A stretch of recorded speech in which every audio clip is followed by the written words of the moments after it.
Because we're in love, lullaby, a birdland whisper low. One more kiss, and then we'll go. Flying off to birdland high in the sky up above. Just because we're in love,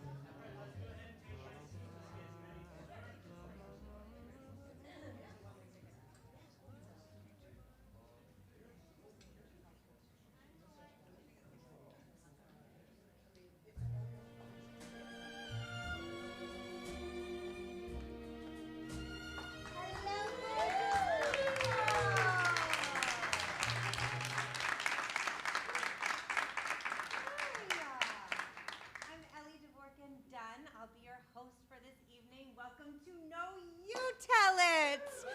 I know we're clapping again. It's so lovely to have so many wonderful people here in the room, but I want to let you know, if you don't already, that we are also live streaming. So there are cameras. We have people watching from all over the country, possibly all over the world. My father in New Zealand may be tuning in. He likes to stalk me on the internet, so it's possible that he's watching. But I don't want the fact that you're on camera to make you freeze up or anything, okay? If anything, you should be more encouraged to clap, cheer, laugh, cry. That not only helps give feedback and encouragement to the storytellers, but it helps the people at home feel like they're really here and they're a part of it. So let's test something out, okay? Everybody shout, Shana Tova. Look at you speaking Hebrew. I'm very impressed. For those of you who don't know, that means good year. It's Rosh Hashanah. That's the Jewish New Year. It's currently calendar year 5,782 for my people. That's not what we're here to celebrate, but I thought I'd point it out. We are here to celebrate a number, and that number is 10. Know You Tell It has been going for 10 years. Everybody say happy anniversary! Yeah. I'm going to make you shout a lot of things this evening, and there are two reasons for that. One is that I always find that when a host makes me applaud, round of applause, give us another round of applause, I'm like, all right, I feel like a clapping monkey, enough with the applause. And two is that I haven't stood up in front of a live audience and hosted anything in a long time, so I feel like exerting my power a little bit. So thank you for indulging me in that. Oh, thank you. Round of applause. Stop. No stop. No start. No stop. Anyway. He didn't do what I said, but so I'll work harder. For those of you who have never been to Know You Tell It, don't know what it is, let me explain what we're doing here tonight, okay? So Know You Tell It was conceived by my dear friend, Kelly Jean Fitzsimmons. Everybody say, yay, Kelly Jean!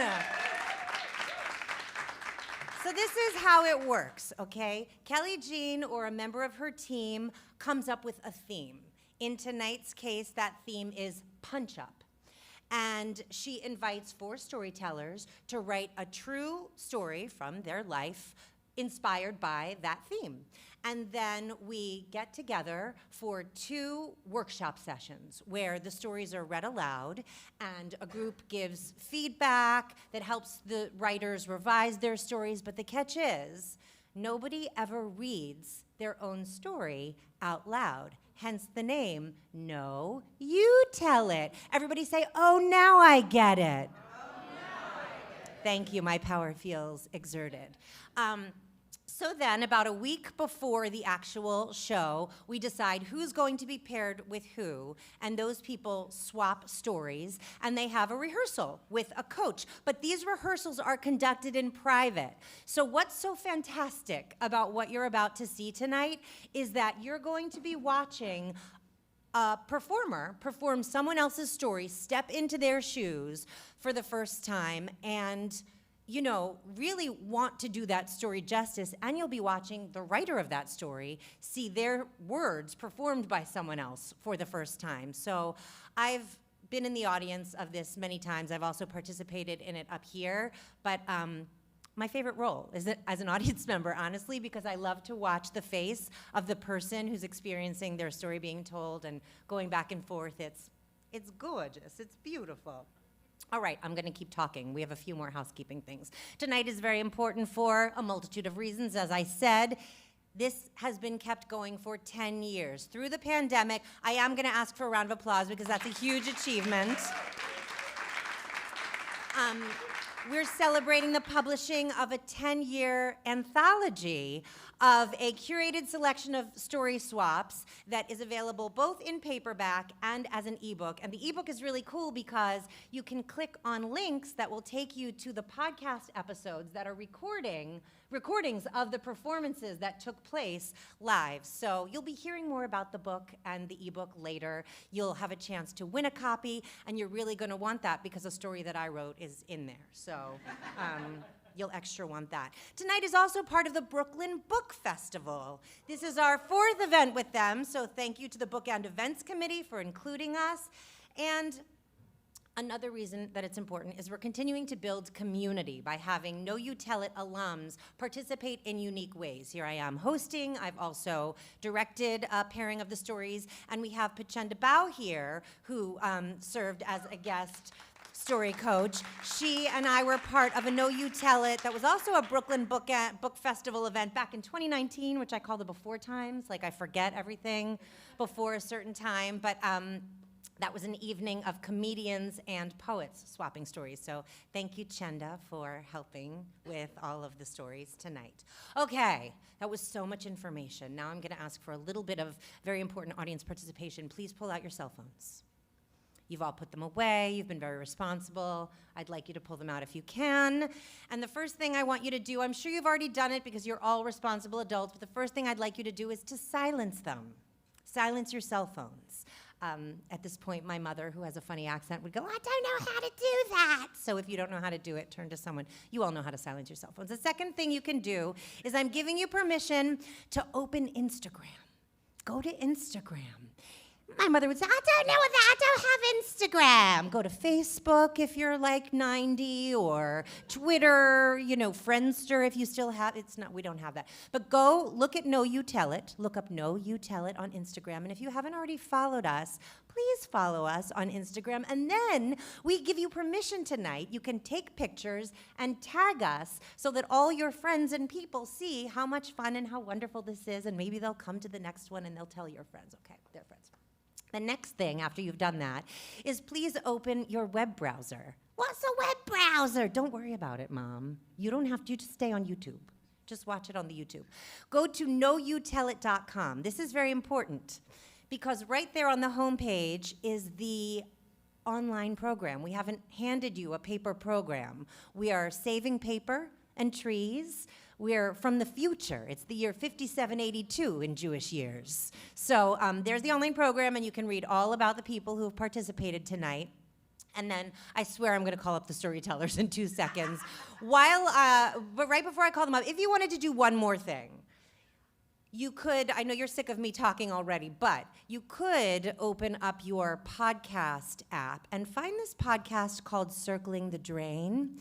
That's a podcast that I co-produce and co-host with another Know You Tell It alum, Julia Granacki, who's sitting here in the front row. Circling the Drain is a perimenopausal podcast about the period before you stop getting your period. Don't let that freak you out. If none of that seems like it has anything to do with you, I still want you to open it up and subscribe and follow us, and then think about like a woman in your life or someone who might appreciate humor and information about women's health as they transition into the menopausal years. There's a little girl over here who's got a phone, and she's following our podcast right now. And it's going to be good information for you. So maybe not yet. You want to curate that, Mom or Dad or both of you. Yeah. Okay, so continue doing all of that on your phones. I am going to step away, and now I'd like to invite up Matt and Maria for the next portion of our program.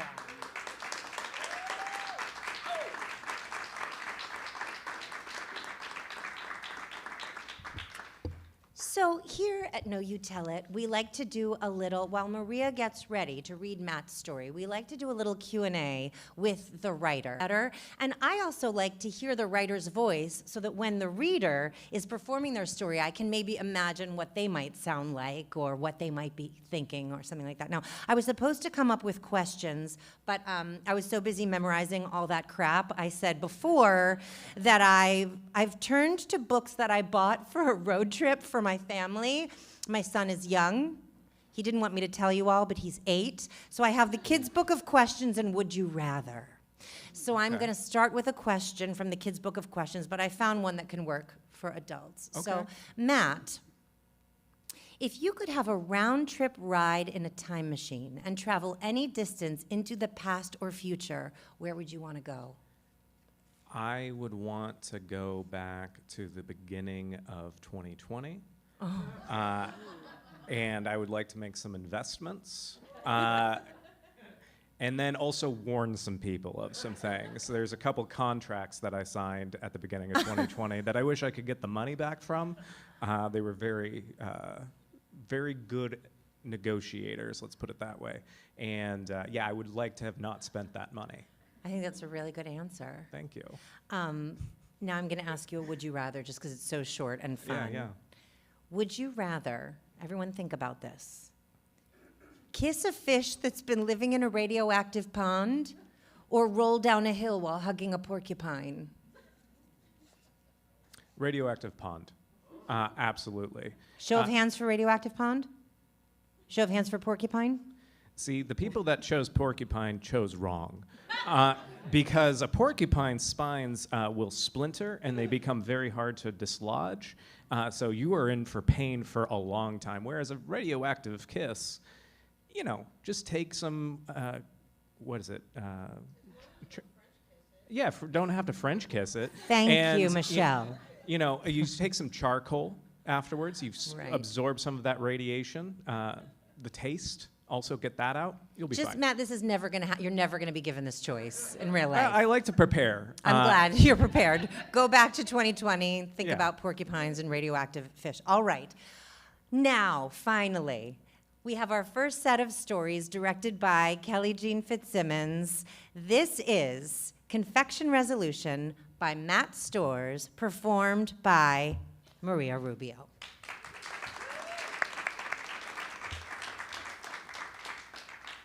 Confection resolution.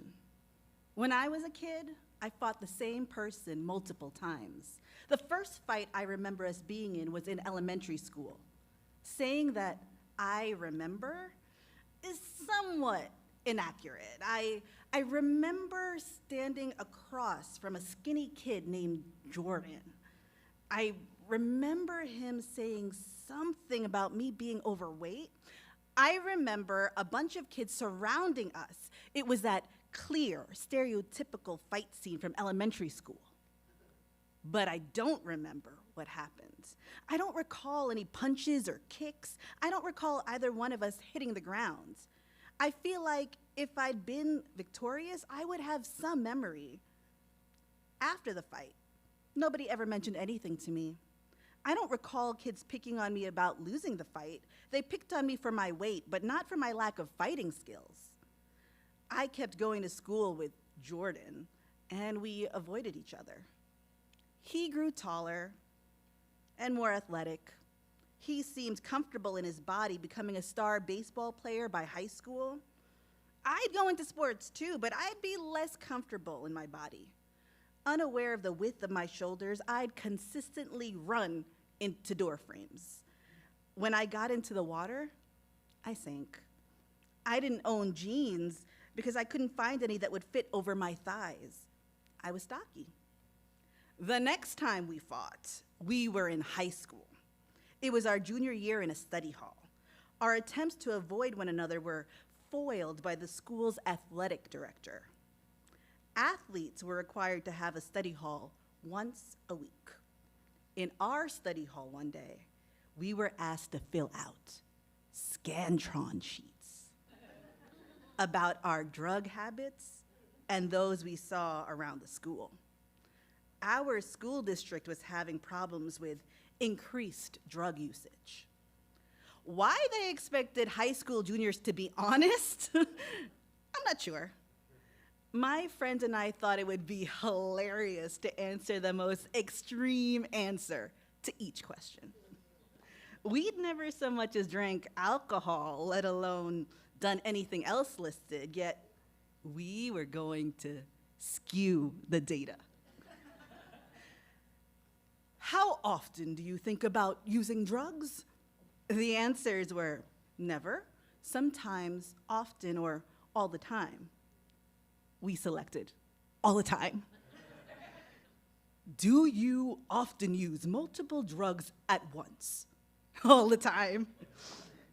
How often do you purchase your drugs in or around school? All the time. We were a little too boisterous about our answers, and Jordan overheard. He and his friends voiced concerns that there would be a huge crackdown on our school because of our answers. We ignored him and continued filling out the Scantron. How often do you use alcohol? All the time. Marijuana? All the time. Prescription pills? All the time. I don't think we would have answered this way if we weren't assured our answers would be anonymous. Everything would be collected and fed through a reader. The data would be used to help identify problems in the district as a whole, but not at our school. When they asked us to turn in our Scantrons, Jordan insisted we give them to him. If you guys fill it out like that, he trailed off. I kind of want to keep it, I said. He grabbed the Scantrons off our table before I could put them away. He tried to invalidate them as best he could, doing the cardinal sin of a Scantron. He filled in additional bubbles. He wrote in the "do not write in this area" section, and not satisfied with the misuse of a number 2 pencil, he ran a black marker across each sheet. We didn't have to turn them in. We could have just ripped them up, I said. Our school isn't some drug hub, he insisted. The school was a drug hub, though.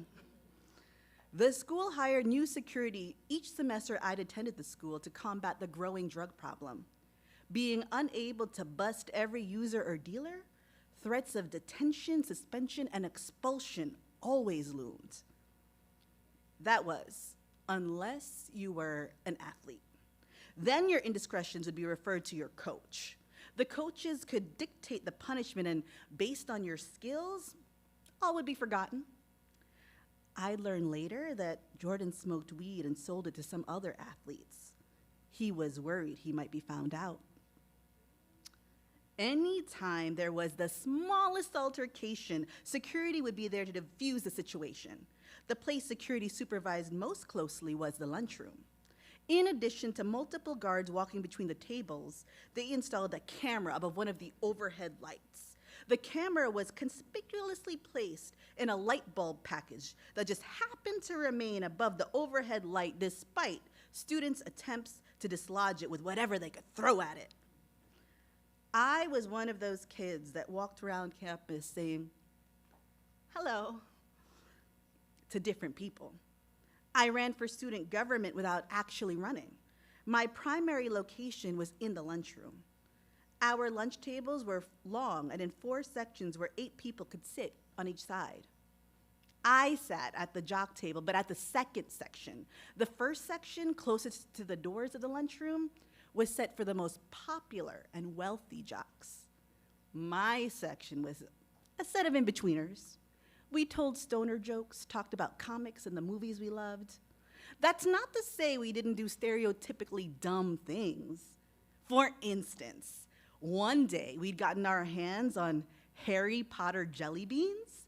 These were a set of jelly beans that had good flavors of watermelon, peach, cherry, and blueberry. They also included disgusting ones: boogers, dirt, vomit, and rotten eggs.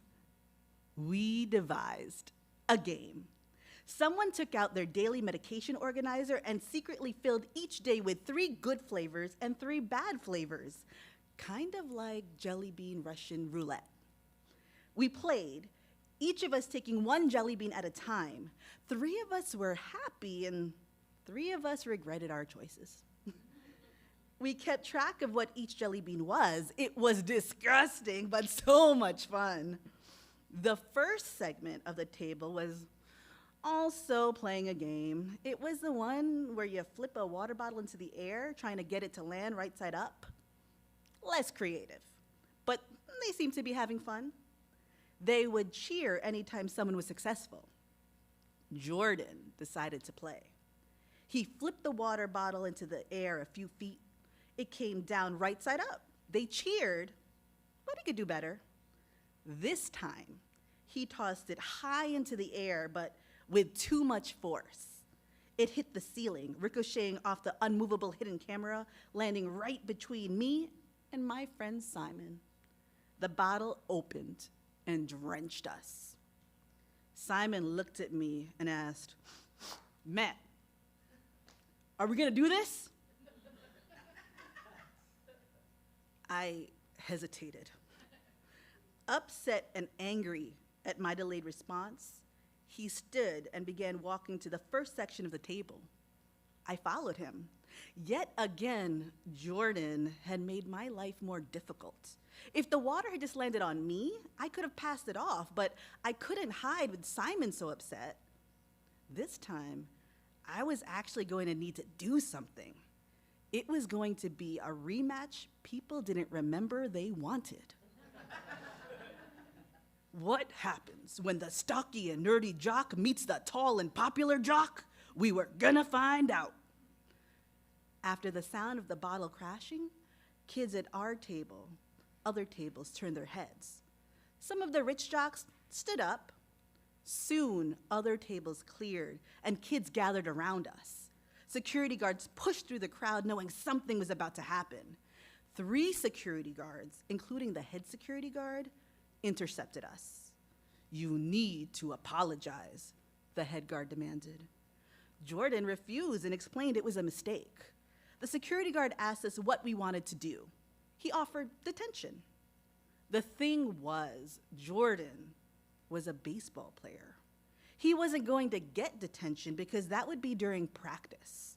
Instead, his coach would make him run some sprints before or after practice. He might get a stern talk, but no real repercussions. "Maybe we could go to a vending machine and get water to pour on him?" a newer security guard suggested. Then I spoke up and said, "I have an idea. He just needs to eat something."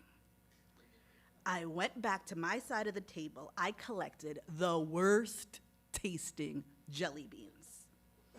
I returned to the confused crowd. "Jordan, you gotta eat these jelly beans," I said. Simon was disappointed initially. He wanted more punishment for having the front of his outfit soaked. The head security guard was confused. "Those are just jelly beans?" Thinking he thought I was trying to give him drugs, I showed him the candy package. "Yeah, Harry Potter ones, like the movie. He just has to eat them now." At this point, Simon understood what I planned to do. Simon added, "And if he doesn't chew them slowly before swallowing them, then we want him to get detention during baseball practice." Missing practice would double his punishment. His coach would still make him run, maybe even more. We didn't have to wait long for him to consider. He agreed to eat the jelly beans. Jordan thought he had gotten the best deal. He had no idea what he'd done. I handed him the clutch of beans, and he popped them into his mouth. He started chewing them. Before the flavors hit, there was a look of joy on his face. I got away with this. I could almost hear his thoughts. Then he tasted the flavors. I imagined the beans fought to create the worst flavor profile. He tasted vomit. Then there was a kick of boogers, then a slap of dirt. The flavor profile was rounded out with a punch of earwax. He recoiled and retched. Revolted, he stopped chewing. "What is wrong with this candy?" "You have to chew them," I demanded. He kept chewing, squirming as he did so. "If you throw up, you get detention," Simon shouted. Jordan clasped his hand over his mouth and struggled to swallow. The circle around us grew larger. Security couldn't keep them away. They had expected a fight, but now they were trying to understand what punishment had so quickly caused so much pain. The security guards relaxed as Jordan's face continued to recoil as he began to pick bits of the beans out of his teeth. It would be nice to have that water now. We were going to be wet for the rest of the day, but there was no chance Jordan was getting that taste out of his mouth. No, I don't think we can get that for you. We need to get to class. I may not remember our first fight, and I let him take that Scantron from me. Our third fight went a bit differently. I wonder if he remembers that flavor profile.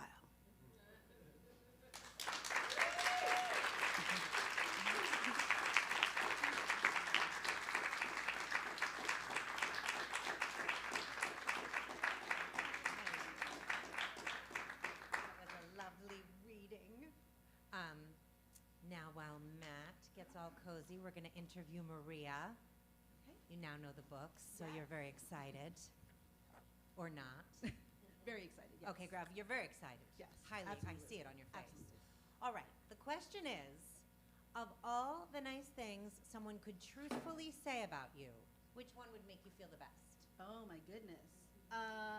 All the nice things that someone could say about me. Truthfully say. Truthfully say. That makes a difference. I mean, it's just Yeah, from absolutely. the words. Yeah. I think the nicest thing someone could say is that I'm a good mom. Yeah. I know that's true. Yeah. Thank you. Yeah, that's a good one. That Yeah. doesn't really require much explanation. Now we're going to do a quick would you rather. I have chosen this. Okay. You can see I had fun going through and selecting it. I have not a lot of free time, but when I do. Would you rather spend a day wearing wet jeans Okay. or spend a day wearing shoes that are 2 sizes too small? Oh, the wet jeans. They're going to dry out. No, but I eventually. feel that the question implies that the jeans are not going to dry, that they're going to stay wet all day. If That I you- may, they don't dry out.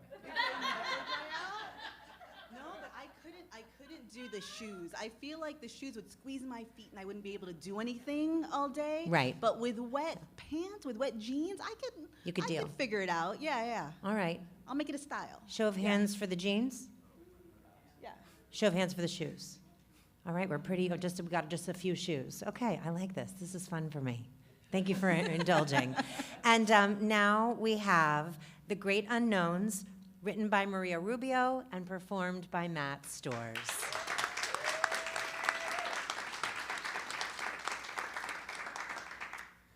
The Great Unknowns. The first time I go to the beach at 69th Street and Beachfront Road, I am amazed at how the dark little back roads of the hood turn into an expansive, smoothly paved beach. Solid houses of all different styles sit placidly behind perfectly manicured hedges, and the street signs boast that to park on the curb I must have a special permit. I'm in a neighborhood called Wehrung. Listening to Waze guide me as the warm summer breeze fills my lungs with salt and traces of morning dew. There are a few cars on the road at this hour, and the ones I see going in the same direction as me all have the surfboards attached to their roofs. I'm making my way to the beach from a 12-and-a-half-hour shift at the emergency room of a Queens hospital, and as the night's events unfurl slowly into a safe blanket of memory that I may admire from my rearview mirror, I am scanning the streets for parking spots thinking that I don't belong here because this place looks like money, and money and I don't have the best relationship. It is the summer of Black Lives Matter protests, and I'm marching every chance I get. It feels good to have something physical and with something to do with the physical, pardon me. It feels good to do something physical with the anger and frustration I feel, to use my energy for something bigger than myself. As my all-white Air Force Ones hit the black tar of New York City streets, my voice joins a chorus of chants like an ancient songs from the depths of the sea. Our footsteps trickle down avenues, ushering in hope, violence, change. When my kids call from hundreds of miles away to ask how I'm doing, I tell them I'm okay. Concern clouds their little faces from their tiny screen on my phone. Are you sure, Mama? You don't look okay. They're old enough to understand the words pandemic and deadly. They know me well enough to know that I'm the type of charge nurse who dives in front of a patient's punch, the type of person who jumps into the line of fire. I wonder if they're watching the protests on TV, scanning faces for me, hoping that I'm safe in the masses instead of getting arrested at the edges of the crowd. I've been close enough to hear the click of handcuffs against others' wrists, to have felt the adrenaline pump through me as words turn into actions and actions into arrests. I've had moments where I've had to stop and ask myself, what am I willing to give up? Am I willing to risk my life for this? I know full well that my nursing license can be taken away if I'm arrested, that my life can be taken away if I catch COVID, that I'm playing Russian roulette, but just by being me. I park 4 blocks away from the beach entrance in the parking lot of a mini strip mall with a bustling grocery store. Sweat has sprung on my brow, and for a moment I forget that I'm wearing a face mask. I wipe my face with the back of my hand before stripping off my scrubs to reveal a modest one-piece. Tossing all of my work clothes and shoes into a Target bag, I think of all the germs I'm displacing and realize I don't care about wiping down my back seat. It's June 2020, and I've finished another grueling shift taking care of people at the hospital. And for the first time in 11 years of being a mom, I'm away from my kids. I've sent them to Tennessee to live with my Tito and Tita while I take on as many shifts as possible. And because they're not here, I don't care about keeping my car clean. In fact, these days, I don't care about much. Years ago, I found out that my ex had stopped paying our mortgage. It has been tens of thousands of legal dollars and a heap of emotional trauma later, and I'm still in the process of stopping foreclosure. I worry about the trauma that losing the house could inflict on my kids, and then dull my anxiety with another shift at the hospital. This ebb and flow of my day-to-day worry, work, it seems to be working these days. I'm too tired to worry, but all I do is work. Nurse staffing agencies are emailing and texting me. My hospital is paying top dollar COVID rate, and for the first time in my life, I think I might be possible to catch up on my debts and maybe save a little too. All it took was a deadly worldwide pandemic. When my feet meet the sand, I'm reassured by its warmth and softness. Nothing in New York City is supposed to take care of me. That much I've learned from the moment I took my first breath at Brookdale Hospital. And yet, this here. Maybe my Filipino roots remember the sand on a distant shore, and all I know is that it's comforting, and I need that comfort. Every day I hear stories of my colleagues succumbing to this novel virus. People are speculating it's a hoax. The refrigerated truck in the back of the hospital is being filled with bodies. And every night I go to work and prepare myself to administer chest compressions. My forearms hum with the ache of the very thought of a code. I think of the ACLS cheat sheets that I made in nursing school, recount the medications and the intervals between each administration, quiz myself on EKG patterns. A montage of patients beeping medical equipment, overhead announcements, a stampede of feet seep easily to the forefront of my brain, and I think towards my first surfing lesson, and I think, I need this. It doesn't make sense. I'm a proficient pool swimmer at best. I have never wanted to surf before in my life. I am physically and emotionally exhausted, and yet here I am at 8 a.m., putting on a wetsuit and trying to retain information on how to properly pop up on a board. My instructor is a woman in her 20s who is patient and kind, a lifer who has waves tattooed on her ankle. From her, I learned that surfing is basically Cobra pose into Warrior II pose. And somehow transcribing her instructions into the familiar language of yoga makes me feel more at ease. I can do this, I think to myself. This isn't that new to me. And before I know it, I'm belly down on a surfboard, digging outstretched fingers and forearms elbows deep into the Atlantic, stopping only when my instructor tells me to stop. We are far enough away from the shore that I can almost forget the loneliness that will sting me when I step into my home. We are far enough away from land that I can forget about everything that exists there. I can almost forget about the crush of responsibilities and mistakes, errors and judgment, the risk to save lives. I can't make out the faces of the people sunbathing closest to the water, or the faces of patients I saw in the AR, and yet I can feel them. My skin prickles with heat of their fear and frustration when they yell at hospital staff.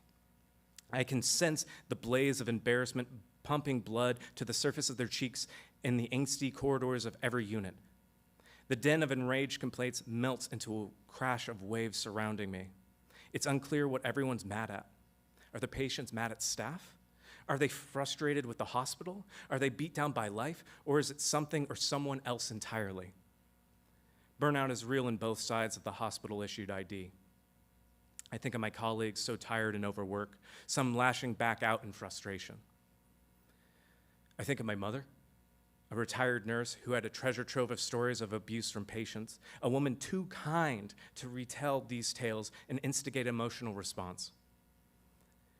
I think of the protests and notice an overlap. It's difficult to exist within the current systems, all of them. Sitting on the sea at the mercy of something so much greater than myself, I can't help but think about how easy it is to be hurt. Who falls prey to unfortunate events? Who doles out punishment? And who gets away with it? In the hospital, I see it all the time. The homeless person, the sex worker, the arrested patient, the non-English speaker, the smelly patient, the rude patient, the ones who need kindness the most and who are so easily abused by systems that value profit over people. I see trained professionals doing their best to provide care while preserving themselves. And how impossible is this feat? How utterly necessary yet impossible is it to survive a torrential downpour of all this pressure?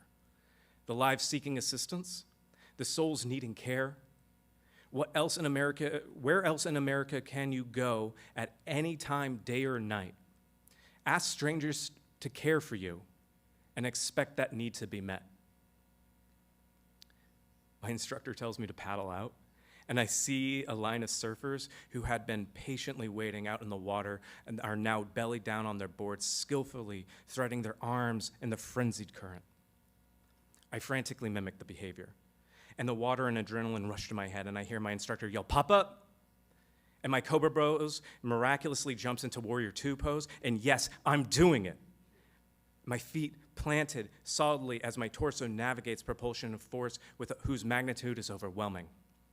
Pride emanating from my outstretched arms, core adjusting to the unsteady course of direction I find myself moving in. Because of beginner's luck, or my ancestors' island spirits, but definitely not skill. For several seconds, I know no greater high than the euphoria of that very moment before I come crashing into the waters and my whole body is swallowed by the ocean. Submersed in the salty tides, free falling until the tug of the ankle leash reminds me of the styrofoam surfboard, I somehow do not succumb to drowning. Before I can remember that I don't swim well, that I should too be exhausted to move, that my heart hurts too much to feel pleasure or pain, I am maneuvering my limbs and finding rhythm that propels me forward. My intuition is leading me to where I need to go. My common sense is dictating that the board is a gigantic float device and my breath is steady. I find the energy to break free of the ocean's embrace, jump past the crest of waves, exhale any trace of foreign liquid from my body, and fill my lungs with air. When the shore is close enough that I can put my feet on the ground and expect to be met by sand, I fish the rented surfboard from the waves and start walking. With a certainty that is foolish at best, I turn around and face my instructor. "I'm ready," I say as my second wind finds me. "Let's do this again."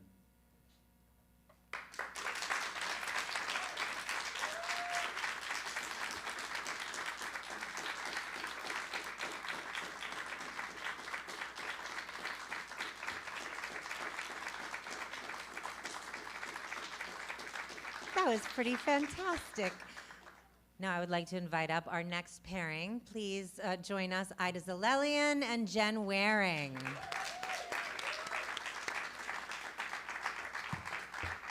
Nice.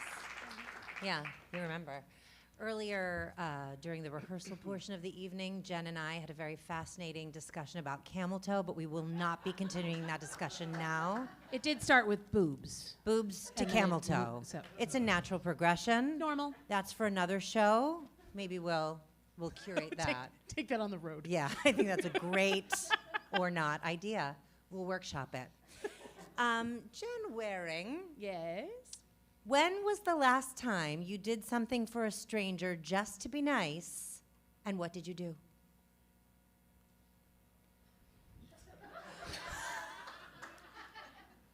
Well, earlier, a random person who came in spilled some of his beverage, and I You did. found paper towels and cleaned it up so no one else would fall down. You're welcome. She did do that. That's a great answer. Thank you. So, I don't know, 26 minutes ago? Well, that was the last time, and it was very recent. And now, thank you for Welcome. doing that, because I didn't want to. No, fair. It didn't even occur to me. That's how shitty I am. You have taller shoes on. I It don't would've taken know. longer to bend over. My head was elsewhere. Would you rather, Jenn? I like this one. It's so weird. They're weird. Would you rather take a bath in a tub full of macaroni and cheese or a shower under a stream of barbecue sauce? Oh, mac and cheese, hands down. Get in the tub. Let's all get in the tub. Mac and cheese. I was having you raise hands earlier. Can I get, if your answer is mac and cheese, can I get a woohoo? If it's barbecue sauce, can I get a wee-hee? You see, I knew nobody would say that. That's why I gave you a weird sound You'll to make. never get the barbecue smell off of you. You will smell like Right. barbecue sauce for the rest of your days. And I think- he is wrong. Yeah, wee is wrong. Camel toe also. Yeah. Well, It's fine. It's your call. We're not judging. We don't judge. I directed this next set of stories, but I don't even know what that means because they didn't really need any direction. They're fabulous. So we are now presenting Shaman Says by Jenn Wehrung and performed by Aida Zilelian.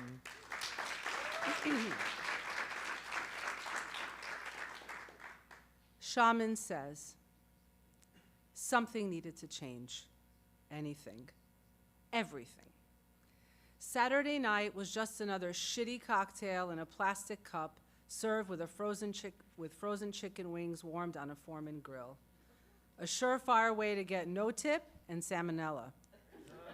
If people could see this place in the daylight, the mystery stains on the banquette cushions, the peeling wall paneling, the state of the 287-year-old carpet, they wouldn't even stay, let alone eat. And everyone just looked the same to me, like God had run out of extras in the shitty movie that was my life. Even the water bug in the gumball machine was surely the one I'd killed in the showroom the night before. Compliments, complaints, conversations, all carried out with an internal monologue of fuck off, fuck off, fuck off, fuck off. Sadly, quitting didn't pay the rent no matter how much you need to change. But I didn't know what else I could do anymore. When you sit at the crossroads for so long, staring in every direction, wondering endlessly which was right, none were right, and movement impossible. Sleepless nights full of doom scrolling, falling down rabbit holes of potential new and exciting paths. Raise emus and corn, run a hatchery for axolotls, bakery with a karaoke bar in the back, all on whatever money I had left after I paid said rent and the creative fortitude I had long since run out of. The burn was real, and I was very tired of that reality. I just needed a sign, and now, a sign now. Before I got yelled at one more time for more blue cheese, please, or an actual glass. Seriously, fuck off. If a waitress falls in the forest, is anybody here? Or do they just step over her on their way to the always flooded bathroom? And that's when she walked in. Former waitress, Melissa. If I was grizzled, she was hardtack jerky. By the time she quit, I was 76% sure she'd be back in postal, if you feel me. She was mean as a snake, biting and cruel. her face etched in a grimace. Even her hair was angry. The coworker you tolerate by avoiding. She had left to move upstate and take a break. Honestly, I assumed she'd been committed. And while it was definitely Melissa, something was off. And I tried to figure it out while squeezing lemon juice packets over sugar packets before hooding them with vodka and pretending I gave a crap about someone dumb enough to look around this place and order lemon drop martinis. And then it hit me. She was smiling. I'd literally never seen her face do that. And the scarf she was wearing was sparkly and colorful. She actually looked lighter, like a horror film turned into a fairy tale.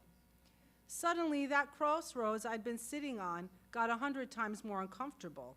She was my touchstone, my worst off, and she looked happy. My brain may have actually broke. What had happened upstate? I tried to scroll through all the words she'd said before she left last month, but honestly, I was barely listening. One round of drinks delivered later, I was reminded Melissa worked for a shaman. A shaman. I didn't even know there were shamans upstate, and frankly, at all in real life. And apparently, her shaman was in the city taking limited appointments. A shaman did this? Rude question? Maybe. I didn't care. This shaman clearly was fucking magical. She put Melissa's spirit on a diet and she lost 200 pounds of anger. The whole 30 of energy renewals. I did the whole 30. I wasn't renewed. I'd seen psychics and therapists and been forced to take a chakra workshop once, and I wasn't renewed. I had to see this shaman. One of those limited appoints was mine. It was my time to be renewed. I have never felt so sure I'd found my sign. If this shaman could shamanize Melissa into a new and, dare I say it, happy and shiny human, surely she could help me figure out how to move past this hopeless crossroads and save my own life. No fee was too big, no time too inconvenient, and since I would alarm people if I showed that much enthusiasm for anything, I made my work wife score us the times. She'd weave a web of pure, endearing excitement, and those appointments didn't stand a chance. Now, having never been to a shaman, I was unsure what to expect. Wifey saw the shaman first and texted such gushing, glowing nonsense, I barely knew how to contain myself. The shaman had called her out on her neediness, her codependent nature, had encouraged her to meditate and grow from a place of strength. That kind of honesty is a gift. They had sat opposite each other, making deep eye contact, incense burning, crystals infused and gifted. I was so excited for my crystal infusion. By the time I arrived at my appointment, I was so looking forward to punching up the story of my life that I could barely stand it. The shaman had been granted space in a nondescript midtown spa. Melissa was glowing away as she checked me in, and I was so glad I had put on my sparkly earrings. I could glow for a change. I was ready. "You're going to love Rana," she enthused. "She is going to change you." The room I was led to was white and tranquil, with a hint of tinkly spa music I normally hate, and a massage table smack in the center of it. I wasn't sure where we would sit to solve all my life's problems, so I perched awkwardly on the table's edge. I didn't know what to expect, but she wasn't it. She was tiny, very thin, breakable, with a huge amount of long dark hair, like a stick figure drawing come to life. Right or wrong, I was expecting more of a medicine woman. A hardy woman with size and strength and wisdom pouring from her every glance. Not a small, furtive woman I felt should eat more. Rana moved through the room like a parakeet, too freaked out to land on a perch, and barked at me to strip and lay on my back and flapped her hand toward the robe hanging on the back of the door. Sure, I was confused, but maybe my spirit was speaking to her differently. She knew I didn't need to talk. I needed to tap into my potential, my future, and that was done in robes, of course. Once berobed, I lay on my back and waited. And waited. And waited. Was anything going to happen? Was she eating something?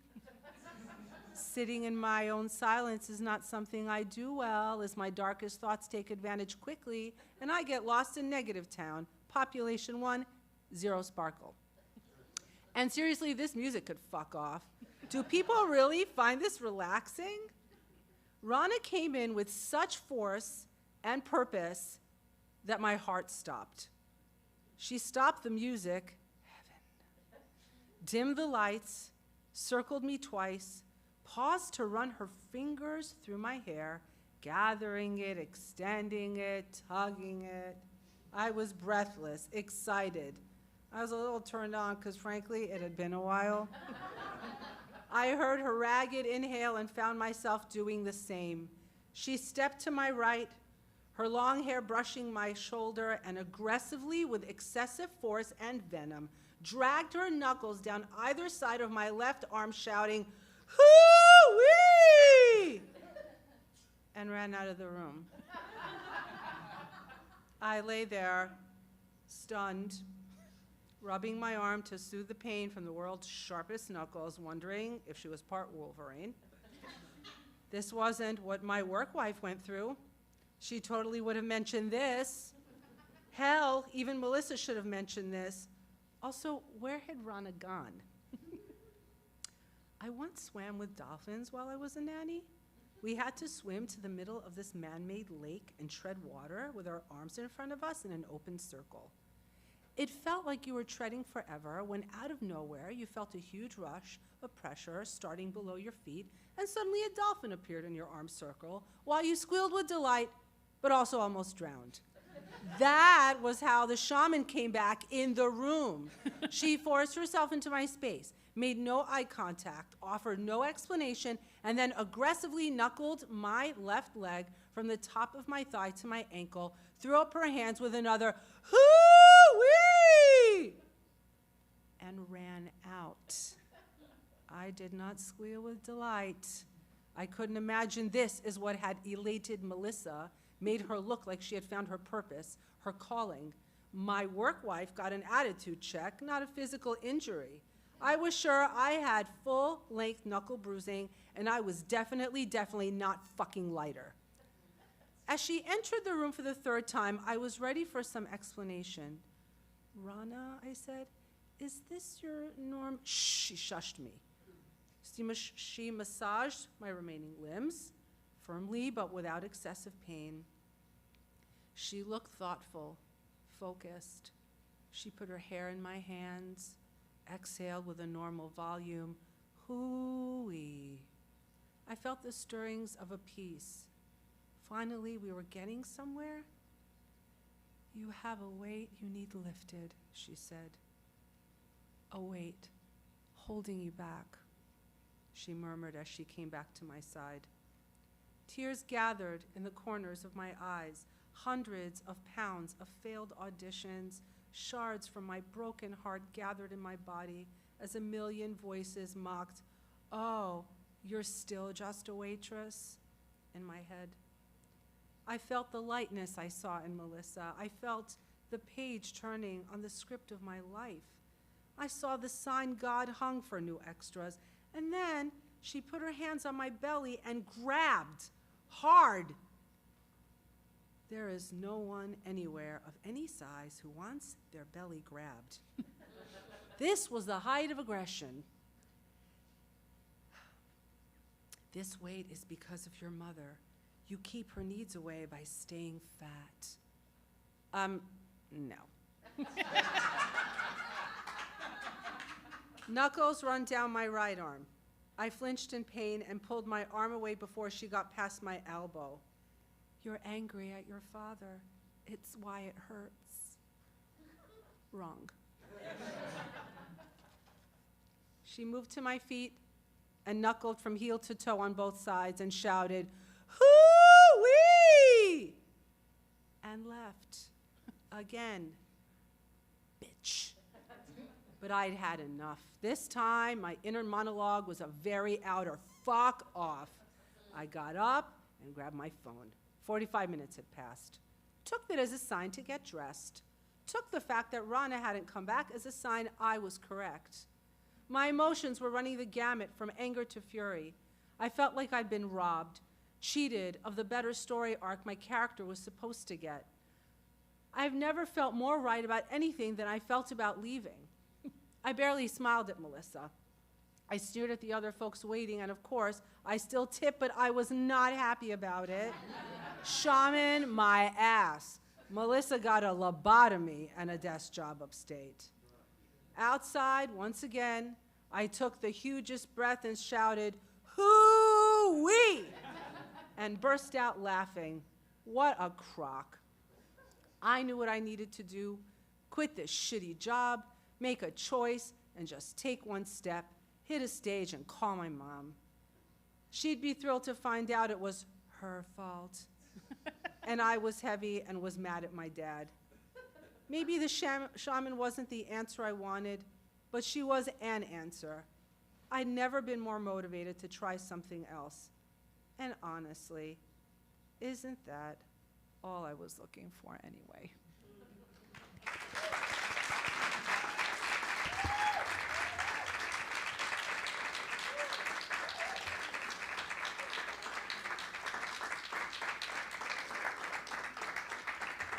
Beautifully done.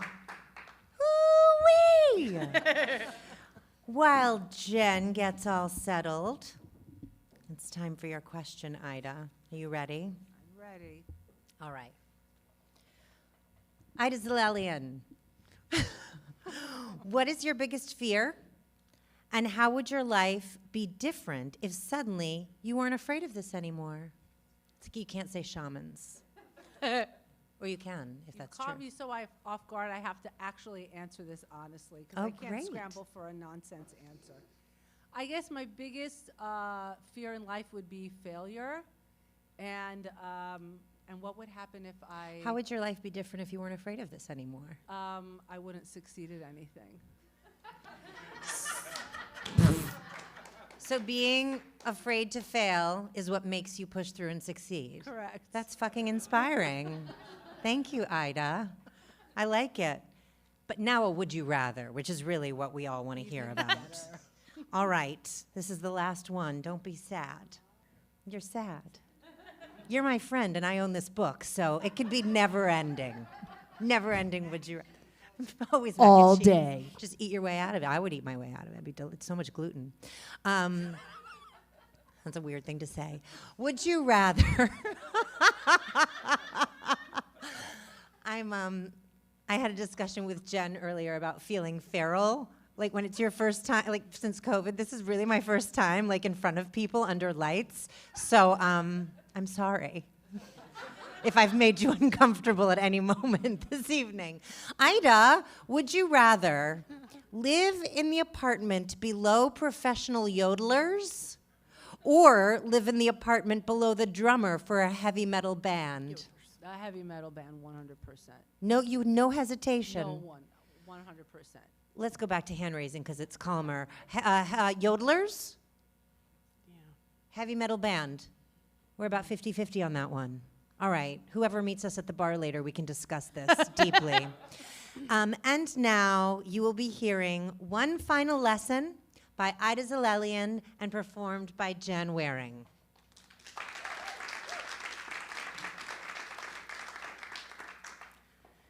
One final lesson. I leaned against the wooden bar, the gritty surface tacky against my elbows. I was waiting for an old college friend with whom I'd had a complicated falling out. I'll name her Shannon. It had been 8 years since I had seen her. On a lark, I had called her house, and her mother had answered the phone. She told me where Shannon was living and that she worked at a bar around the corner from her apartment.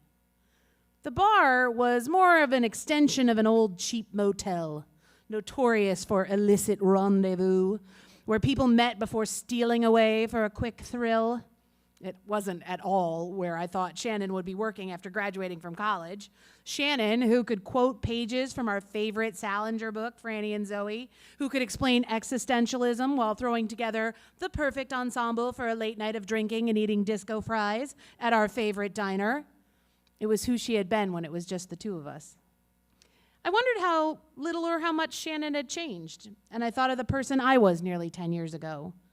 Living with my family in Jackson Heights, my mother's tight grip of my whereabouts marginally slackened when I began my first semester at Queens College. I was only 17 and a full year younger than most freshmen. Me being the eldest of 3 girls, my mother was a dominating force, wielding her control with unrealistic curfews, eavesdropping on phone conversations, reading my diary, trampling over boundaries, the borders non-existent. I looked around the bar wondering why it was empty until I reminded myself that it was a Tuesday afternoon, though unsure if the time of day was a deterrent for a sexy tryst. "The ice is melty," I heard a familiar voice call from the doorway that led to the bar. My palms were slightly damp as I eased myself onto the maroon leather bar stool. "Hey," I heard, and saw Shannon gliding past the bar toward me. She wore her hair the same as she had in college, long and blonde. Her eyebrows were pencil thin, which distracted me. I couldn't remember how she had kept them in college. "Hey," she said again, our eyes widening with genuine surprise as if we hadn't spoke on the phone and she hadn't told me to stop by at noon. "What is up?" she said. I had forgotten about her Long Island accent. Yet how?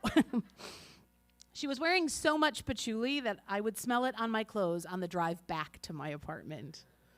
Now, standing behind the bar, she asked me if I wanted anything to drink. "Water," I said, realizing that the corners of my mouth were parched. "What has been up?" she said again. I told her I had moved out of my mother's apartment after getting my master's. "Holy shit," she said. "Stella must have loved that," she said, referring to my mother. Shannon was one of many friends my mother had disapproved of and had made it known to her. In contrast, her mother had been fond of me, hugging me and complimenting my piano playing when I visited Shannon. Stepping through the door, her home felt warm and lived in, with piles of books on various surfaces and a kitchen with half-peeled oranges. "Where are you working?" she asked. I told her I had left publishing and had been teaching English for the past year. "So you're teaching high school?" she asked. Both of us smiled at the irony. "How are you liking it?" Back then, I was able to slip through the cracks of the DOE with all my psychology major credits. I'd only taken 2 education classes and passed 2 exams for my certification. I'd had no actual teaching experience prior.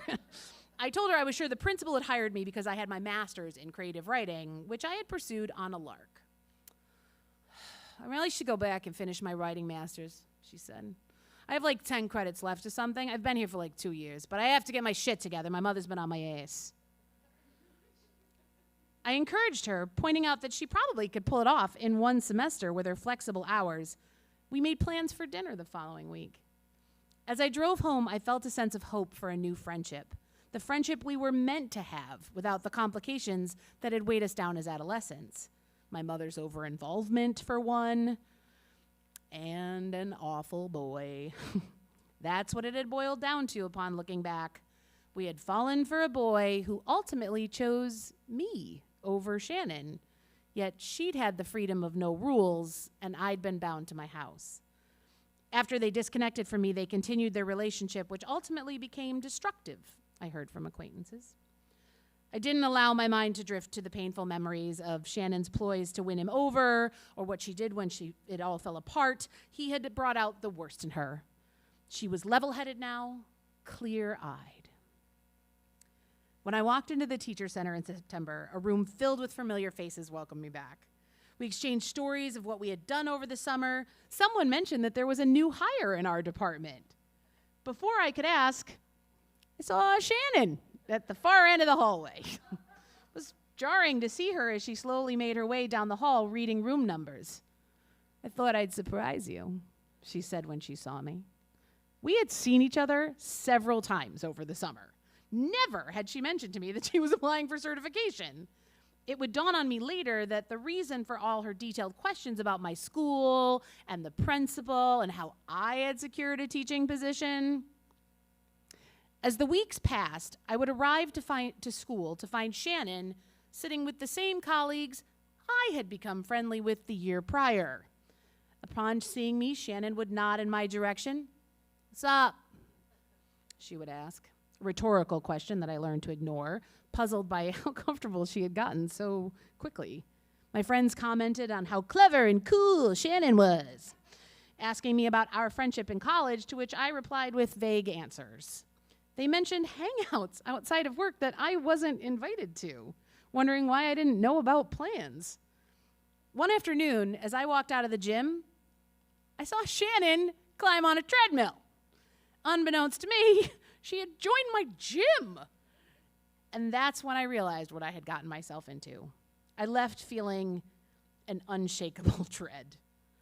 I saw her at work the next day. "What's been going on?" I asked her. We were alone in the hallway, a rare occurrence. "Not much, you?" I mentioned a few people she had been hanging out with and asked why I hadn't been invited. "I like to keep things separate," she said. "You know." "Why?" I asked. She sighed impatiently. "We're not in high school anymore," she said, catching her joke. "You know what I mean? Does everyone need to be invited to everything? Like, how old are we?" It was the exact same conversation I'd had with her all those years ago when I found out that she had been hanging out with the boy I liked and hadn't told me about it. I walked away knowing she would let me. As the months passed, Shannon seemed to be ever present in my life. At work, among my circle of friends, and the gym of all places. I berated myself for my naivete. I drove to work every day, conjuring scenarios of bumping into Shannon in the hallways and all the things I would say to puncture her aloofness. Sometimes I would hear her nasal Long Island accent even before walking through the teacher center, and would find her sitting with the very group of colleagues I had considered my friends. No one would believe that this very same person had trailed behind me in my ambitions of a teaching career and friendships I had been forming, even going so far as to enroll in my gym. Painful still, in comparison to her, I felt dull and forgettable. I was furious with myself for contacting her after so many years. One afternoon, I sat on my couch and stared at my empty living room wall. I pretended I was looking at a painting, and it was my friendship with Shannon. It reminded me of the first time I had seen a Monet mural close up, and how the image was so richly different upon stepping back and taking it all in. It was grotesque, our friendship, a failed disaster.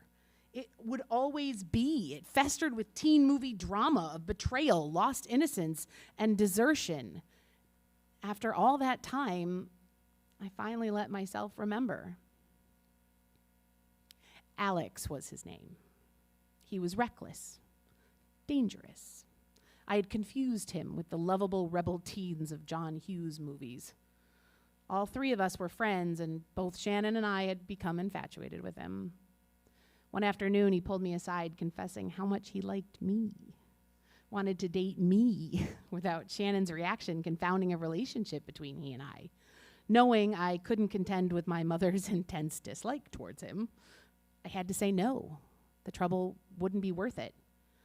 When I walked to the car the following morning, I discovered that one of the windows had been smashed in. I knew right away it was him. It would not be the last time. And Shannon had been his accomplice. After that incident, Shannon withdrew into a stranger, ignoring me on campus.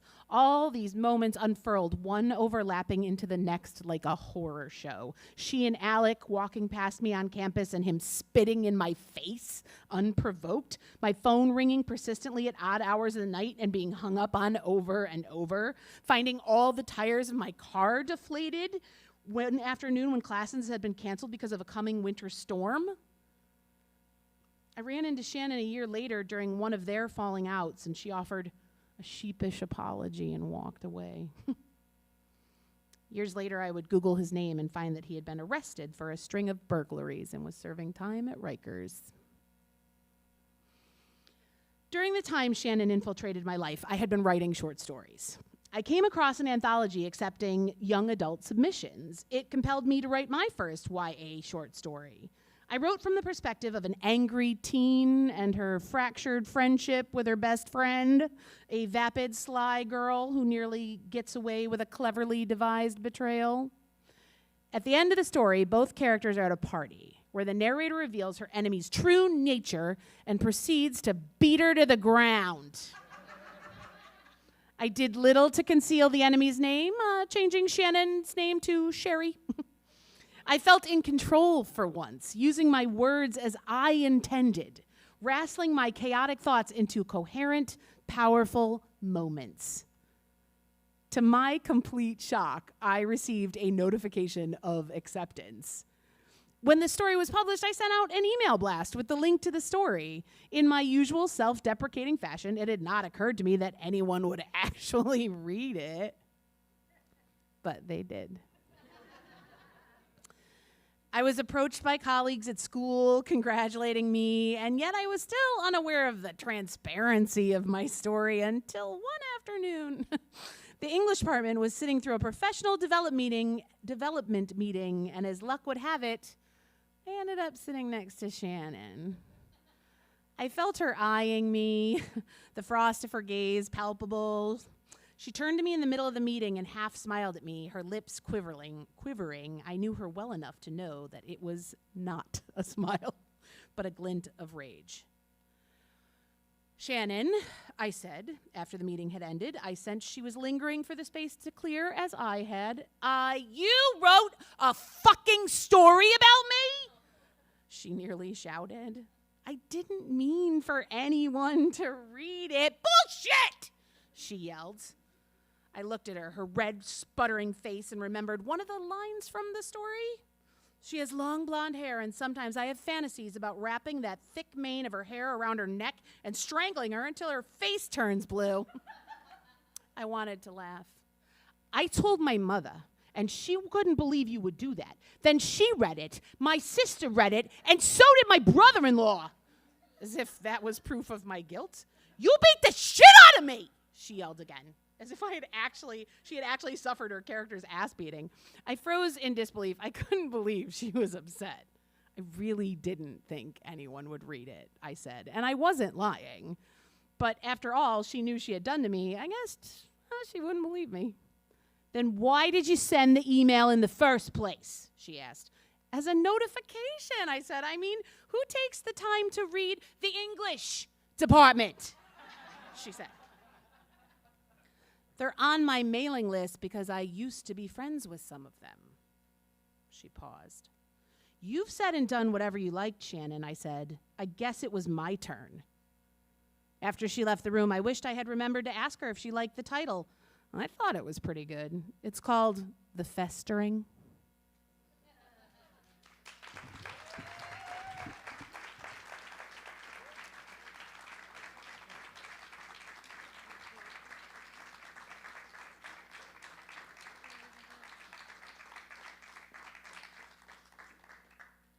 That was amazing. Everybody did such a good job. I'm so proud of you all. We're keeping Jenn here for a second because we are going to pass this bag. It's like pass the hat, but it's pass the bag. I've lost my place. We're going to collect money for Friends with Four Paws. This is an organization that Jenn's going to tell you about because it's very near and dear to her heart. But I do want you to know that the first $50 will be matched by No You Tell It. I don't ever bring cash with me. So, Jenn, when you come up here, I want you also to explain how they might donate virtually, okay? All right, so I'll start the bag over here. We'll pass it around, and Jenn will explain. Oh my gosh, so first of all, thank you. Thank you, No You Tell It, for matching the donation, which really, nobody has to put anything in because they've got it. Do put money in. Friends with Four Paws is a rescue that is, we rescue dogs mainly, but sometimes cats and guinea pigs from Oklahoma, which is, the South. They're not big on neutering. So just, lots of dogs everywhere. And so we rescue them and we bring them up here to the tri-state area where we get them adopted and into loving homes. And none of the dogs are ever in kennels. They're always in foster homes. So we have a network of fosters that we provide everything for with, bag donations such as this. And yeah, so you can find us on the interwebs, as the kids call them, friendswith4paws.com. And you can Venmo if you don't have cash at Jenn. No, I'm kidding. At Friends with -4 paws. And we're in the. Why am I telling you to do this? It's in the program. Go to the program. Okay, but also thank you very much, and the dogs thank you, and they're not dead, so thank you. Okay, bye. We have a few more thank yous. We want to thank this wonderful venue, Culture Lab, the space generously provided by the Plaxall family. And they want you to know that they're in between exhibitions right now. So art is being changed over. If you want to come back, October 1st is the start of the next exhibition. But you should absolutely check out their website because there's all kinds of amazing events and outdoor live music things. And if you saw that big space, it's just, I've been here and it's a cool evening. It's a cool night. And especially thank you to Edjo and Paul for their work tonight with the cameras and the sound and all the things. I also want to thank the Queen's Council on the Arts. Know You Tell It is a proud recipient of a 2022 Queen's Arts Fund grant, which helped make the show possible and free for you, unless you choose to make a donation, which you can do at knowyoutellit.com. It's in the program. The Queen's Council also helped us to produce the 10-year anthology, which you will have a chance to win during story trivia, so I hope you are paying attention. And speaking of trivia, I would now finally like to welcome up the creator and producer of Know You Tell It, Kelly Jean Fitzsimmons.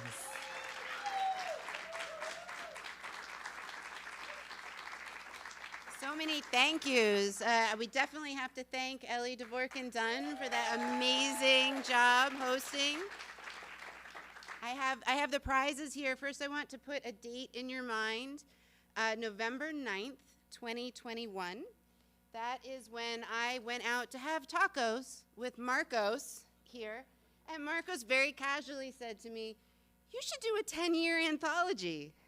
And it should not just be a best of Know You Tell It, but it should tell the story of Know You Tell It over the past 10 years.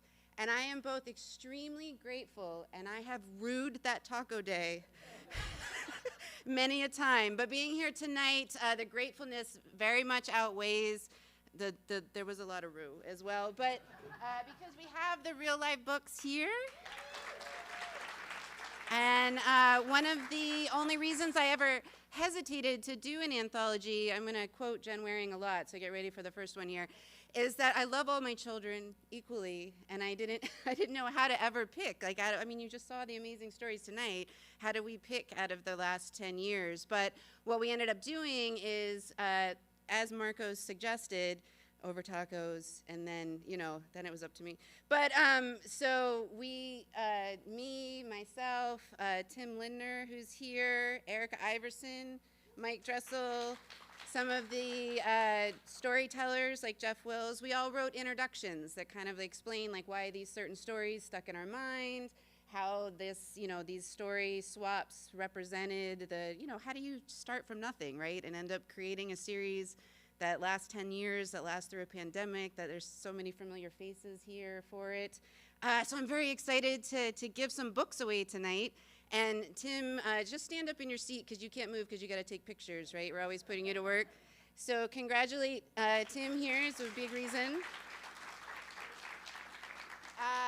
And Erica Iverson, will you come up and help me give out the books? I'll give you some right here. And he's going to hate me for this, but Mike Dressel, will you come up and help us pick out winners? So we can have the original three-headed dog of Know You Tell It here. Great. So we have books. We also have these lovely, in case a contributor happens to be a trivia winner, because you get a book.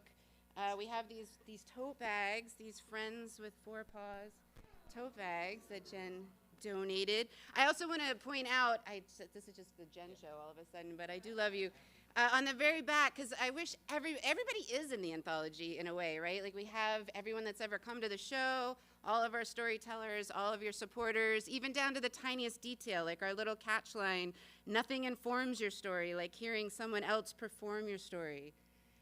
Trademark, Jenn Wehrung. Okay, I hope you were listening, because we have some fun trivia here from the stories themselves. So in our very first story, Confection Resolution, written by Matt, I would like to know if you can name one of the cardinal sins of Scantron. Shoot your hand up if you... Boom! Katie!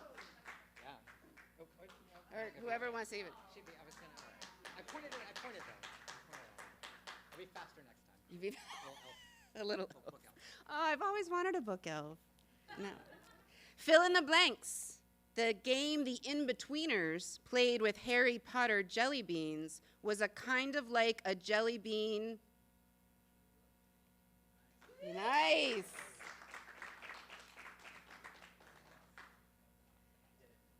I did it. In The Great Unknowns, written by Maria, name one of the yoga poses the narrator uses to get the hang of surfing. Nice. So give Michelle a bag. Nope, bag. She got a book.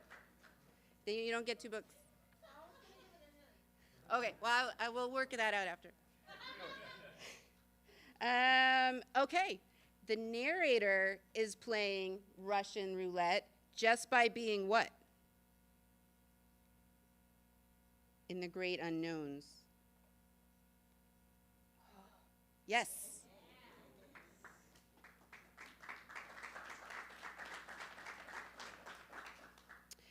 In Shaman Says, written by Jenn, fill in the blanks. If the narrator was grizzled, then Melissa was... Oh, it's a hard one. Josh, for the win.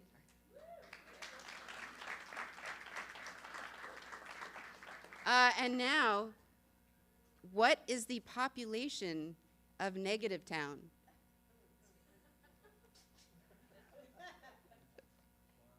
That was the saddest little one.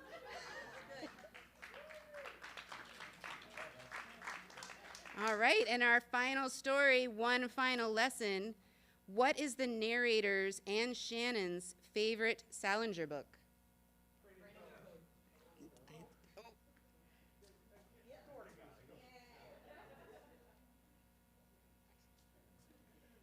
When the narrator stares at her empty living room wall and pretends it is a painting of her friendship with Shannon, it reminds her of seeing what for the first time? Who said that? Nice. Yay! Yay! I love it. I love it. I don't know what else to say. Ellie, this is when I told you were going to remind me if we've forgotten anything. I don't think so. I don't think we've forgotten it. I think, like, we covered it. Right? I think to thank Ellie for her wonderful job tonight, you get a tote and a book because she's in the book, as are many of our supporters. Thank you. And I guess I'll just close out by thanking these 3 up here who were the original 3-headed dog and facilitated so many Know You Tell It's over the years. And really do go to the program at knowyoutellit.com and check out all these fantastic storytellers and performers and look at their socials and follow them and see what they're doing, because we were discussing earlier what everyone has going on, and it's so much good stuff. So if you like tonight, you can find out what they're writing, where they're performing their comedy or their storytelling, all of it. So, oh, she has 2 more things. One, I want to thank Lee Anderson at Palm Circle Press for taking on the crazy challenge of producing a 10-year anthology while we were already in our 10th year and having it come out before the 10th year is over. And also, I want everyone to come to the bar. Right. Where are we going again? LIC Bar. It's right down the street. Do they have food? I don't know, but somehow Marcos got chicken last time. You have to teach us how to do that. Teach us how to get chicken, not tacos. I'll bring the books. We can play Would You Rather. We can talk about the stories or just drink drinks or I don't know. Thank you all so much for coming. This was wonderful. If you weren't able to donate tonight, please keep in mind you can donate to Friends with Four Paws online, or you can donate to Know You Tell It online. Or both.